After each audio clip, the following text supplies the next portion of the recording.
ইতিহাস কি কেবল ধুলোমাখা পুরনো কিছু বইয়ের পাতা, নাকি রাজরাজরাদের যুদ্ধের কাহিনী? না, ইতিহাস আসলে তার চেয়েও অনেক বেশি কিছু। ইতিহাস হলো মানুষের অস্তিত্বের সেই আদিম চিৎকার, যা সময়কে জয় করে আজও আমাদের কানে প্রতিধ্বনিত হয়। গুহার দেয়ালে প্রথম স্বাক্ষর আজ থেকে হাজার হাজার বছর আগে, যখন মানুষের মুখে কোনো ভাষা ছিল না, তখন তারা গুহার পাথুরে দেয়ালে নিজের জীবনের গল্প খোদাই করত। আগুনের আলোয় আঁকা সেই শিকারের ছবি কিংবা মাটির ওপর হাতের ছাপ, সেগুলোই ছিল মানুষের জীবনের প্রথম রেকর্ড। আদিম মানুষ হয়তো জানত না তারা ইতিহাস লিখছে, তারা শুধু চেয়েছিল তাদের সংগ্রাম যেন মহাকালের গর্ভে হারিয়ে না যায়। হিসাবের খাতা থেকে মহাকাব্য সময়ের সাথে সাথে মানুষের হাতে এল লিপি। মেসোপটেমিয়ার তপ্ত বালুচরে বসে সুমেরীয়রা যখন কাদামাটির চাকতিতে তাদের ফসলের হিসাব লিখে রাখত, তখন তারা অজান্তেই সময়ের একটি মুহূর্তকে চিরস্থায়ী করে ফেলছিল। সেই হিসাবের খাতা থেকেই পরে জন্ম নিল বীরত্বগাথা, জন্ম নিল নীল নদের তীরে হায়েরোগ্লিফিকের রহস্যময় বর্ণমালা।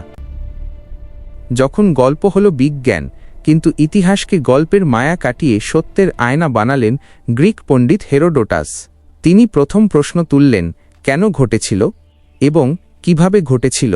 তার হাত ধরেই ইতিহাসের সাথে যুক্ত হল অনুসন্ধান। আর থুসিডাইডিস সেখানে যোগ করলেন যুক্তি আর নিরপেক্ষতা। তারা শিখিয়েছিলেন ইতিহাস কোনো রূপকথা নয়, এটি হলো সত্যের এক কঠিন পরীক্ষা। মাটির নিচে লুকিয়ে থাকা সত্য ইতিহাস কেবল কাগজে নেই, ইতিহাস মিশে আছে মাটির পড়তে পড়তে। কোনো পরিত্যক্ত নগরী, একটা ক্ষয়ে যাওয়া প্রাচীন মুদ্রা কিংবা সম্রাট অশোকের সেই পাথুরে শিলালিপি, এগুলো হলো ইতিহাসের নির্বাক সাক্ষী। যখন একজন গবেষক মাটির নিচ থেকে একটি প্রাচীন সভ্যতাকে তুলে আনেন, তখন মনে হয় যেন সময় থমকে দাঁড়িয়েছে। আসলে ইতিহাস হলো একটি প্রদীপ, যা আমাদের অতীতের অন্ধকার পথকে আলোকিত করে আমাদের বর্তমানকে চিনতে শেখায়।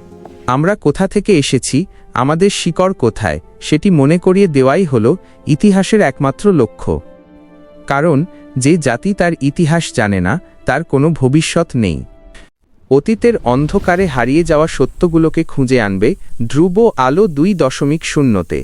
ইতিহাসের এই আলোয় নিজেকে আলোকিত করতে আমাদের চ্যানেলটি সাবস্ক্রাইব করে সাথেই থাকুন। দেখা হবে আগামীর কোনো এক নতুন গল্পে।